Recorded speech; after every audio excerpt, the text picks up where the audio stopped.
names of nearly 200 people who had ties to the convicted sexual predator. Former President Bill Clinton is reportedly on the list, named more than 50 times on the list, and apparently he's not the only name we might recognize. Peter Ducey is live at the White House. Hey, Peter. Yes, Bill Clinton, forever known as the 42nd president, also now known as John Doe 36, according to this ABC News report about some Epstein documents that are going to be released by the end of this week. Here's what we're told to expect. 150 plus John or Jane Does affiliated with Jeffrey Epstein. These will include Epstein's friends, recruiters, and victims. This is after a New York judge's order unsealing expected this week could start today. The names on these documents have been redacted before today, but they are coming forward as part of a 2015 civil lawsuit by Epstein accuser Virginia Giuffre, which was settled in 2017. A judge, though, says there's no legal reason to keep a lid on this anymore. Importantly, Giuffre made no allegations of wrongdoing by Clinton. Giuffre said that she met the ex-president at Little St. James, which was Epstein's private island. Maxwell, Epstein's co-conspirator, says that Clinton had never been to Little St. James.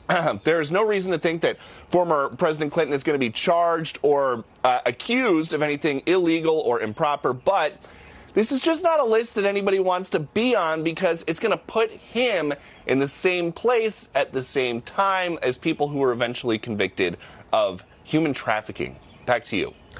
So Peter, we've heard some stuff about this over the last couple of months. RFK Jr. I think I saw him talking about how he knew Epstein or his wife was a friend or something like that, and they'd flown on a plane a couple of times. I think Donald Trump took like 7 flights. Bill Gates. The list is big. So it doesn't necessarily mean he did something wrong or just illegal. A flight.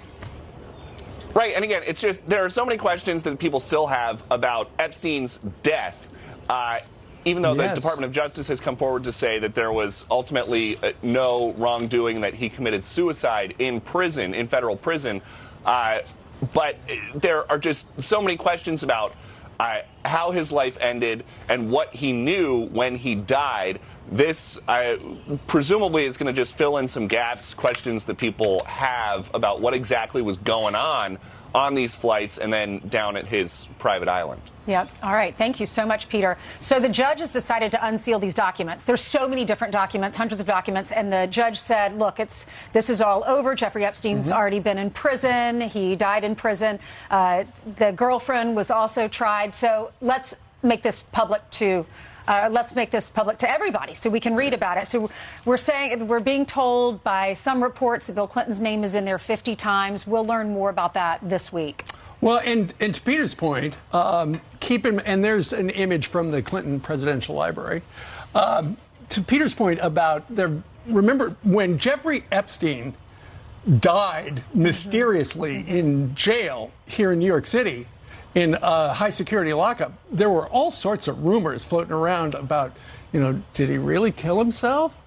And things like that. Ultimately, the Department of Justice said it was suicide, but there were a lot of people who were saying, kind of suspicious because there are a lot of influential people on that list. There's nothing to suggest that he was murdered, according to the Department of Justice. Well, and that's because a lot of questions about how the Bureau of Prisons handled having such a high-profile inmate like that. And remember, wasn't it about that time, and Ainsley, we were on the couch discussing it. Wasn't there a problem with the surveillance camera at the time? It just didn't work. Security guards falling asleep on the job. We interviewed someone earlier. Her name is Alana Goodman, and she is the author of a book called A Convenient Death, if you want to learn more about it. A Convenient Death, The Mysterious Demise of Jeffrey Epstein. But she said what's interesting is that you have accusers that are saying Bill Clinton was on that little Palm Island. What's it called? Little something island. And then you have others saying he wasn't there. Bill Clinton denying that he's ever been to that island. So it's going to be interesting to see what does come out this week. Stay tuned. Buckle up. All right.